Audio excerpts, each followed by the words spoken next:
NFL playoffs are just on the corner, but there's just, I feel bad for a half a dozen teams, but the playoffs are around the corner as I do this video. Jimmy Jam Sessions, first reaction. Let's get to it and let's talk about it.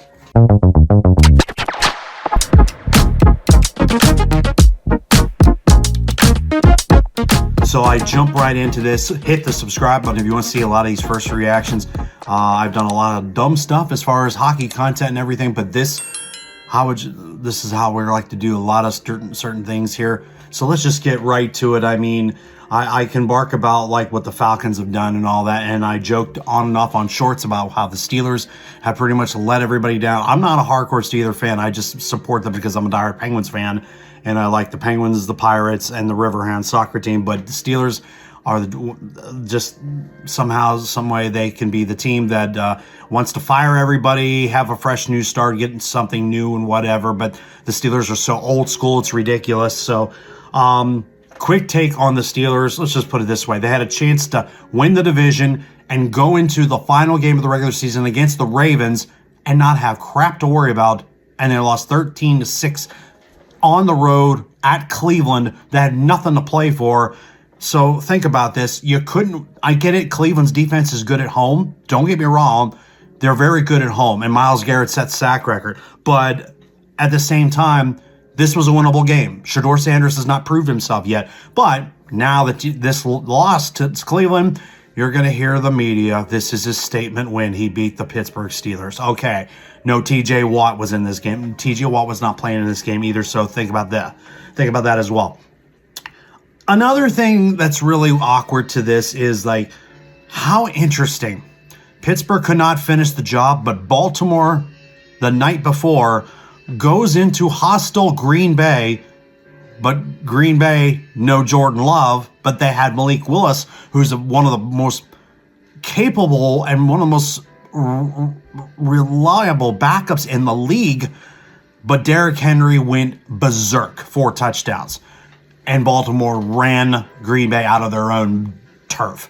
So now we say that as I do this video, it will be, we now have to deal with, well, Pittsburgh, you've now made your bed. You get a home game. It's your last game of the regular season. I don't know if they're going to flex it, but it's Baltimore, Pittsburgh for the division. In a way of speaking, Pittsburgh, you didn't have to have this, but in the end, I don't want to hear anybody saying the NFL's rigged, but you can't ask for anything more than a division rivalry.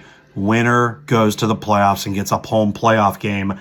So I say that because that's the only other thing that really needs to be situated besides the number 1 seed. Right now, as of this, right now, it's either going to be the Broncos or the Patriots that will get the number 1 seeds. Broncos have had a good year. They got on the Kansas City Chiefs. The Patriots, you have to remember, the Patriots have spent $100 million in their on talent. They had all that cap room, and Mike Vrabel, new head coach, Drake May, another year under his belt. They are running on absolute like thrift shop, and they are right now the number 2 seed.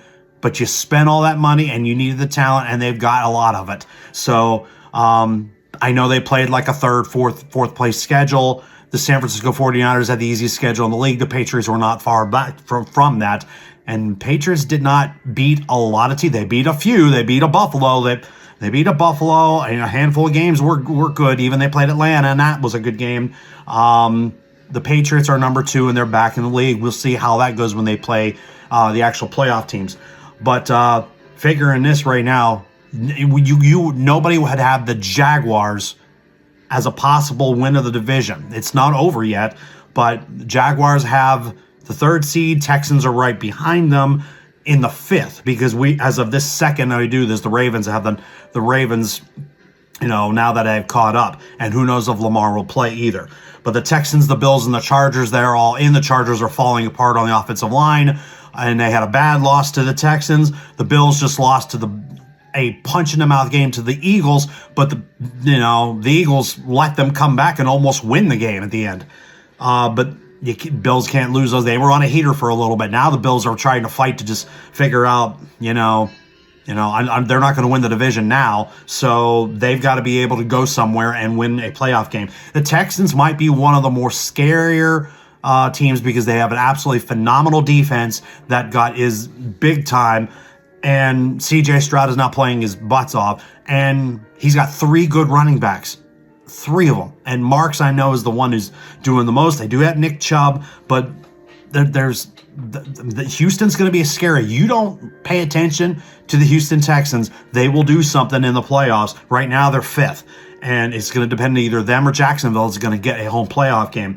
So, in all sense, it is the only thing that needs to be settled, pretty much besides the number 1 seed, is who wins the AFC South and who gets the 4th seed, and that's going to be pretty much it. And right now, as of this second, the winner's most likely going to play either Houston or Buffalo. We'll figure that out down the road.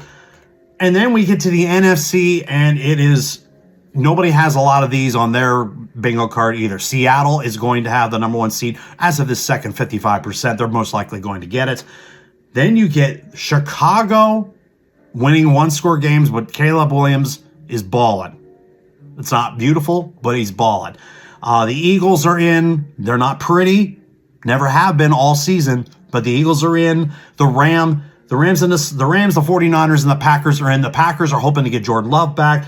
The 49ers might get Fred Turner back, and it's possible, but the 49ers, remember, have been winning games with everybody beat the hell up. On any people on the IR. They're probably going to trade a bunch of people in the offseason. They're winning these games, and they don't even have Brandon Ayuk, and he's probably going to get dealt in the ear because the people they have are helping them win. And Christian McCaffrey reliant. It's ridiculous. Brock Purdy also has come back, and he's playing well. Mac Jones did very well in his absence. So we were all thinking with some division is going to put 3 teams in, and it's the NFC West. And I called it on an earlier video of mine during the season of saying what was the best division in the league. Go find it. I said the NFC West or the NFC or the NFC North. It was going to be one of those 2. And looking back at the NFC North, the Bears, nobody has the Bears winning the division in the bingo card. If Jordan Love plays, Green Bay has a puncher's chance, and they will make some noise. The Rams may have the best overall roster in the league, and right now they're sitting in 5th, and that's probably going to change. As of those, the things are going to jumble, but the only thing that needs to be settled is the NFC South, which is the biggest house fire, and Tampa is going to play Carolina for the division, and nobody said that. And even Atlanta is a little disappointing because they got swept by Carolina. And Tampa, who has played well all year, Baker Mayfield has had an absolute phenomenal year until the second half of the regular season, in which he has been hit and miss, even when they got Mike Evans and Chris Godwin back. So whoever wins that wins the NFC South, gets a home playoff game. As of this moment, it's either going to be the Rams, the 49ers, or the Packers. And that's pretty much, and I feel bad for a handful of teams. I feel bad for Indianapolis because they had a hot start. Then Daniel Jones went down with the Achilles. He went down, and Indy goes and signs 40-some-year-old grandfather and father of 10, Phillip Rivers, who, by the way, actually played fairly decent in his time there. So you give Phillip Rivers his flowers. Fantastic job trying to help that team, trying to get back in. They're officially eliminated. Unfortunately, I also feel bad for Detroit, and I'm going to wind this puppy down. I feel bad for Detroit because they have all that talent on there, but it has not been the same since Ben Johnson was the offensive coordinator and he took the Chicago job. It has not been the same. And here we are with Detroit looking outside in. They had the number 1 seed last year, and now people are saying they want Jared Goff out. Jared Goff got you to a number 1 seed. So you got some work to do to help your defense. I don't know if David Montgomery will be back, but there's a lot to go by.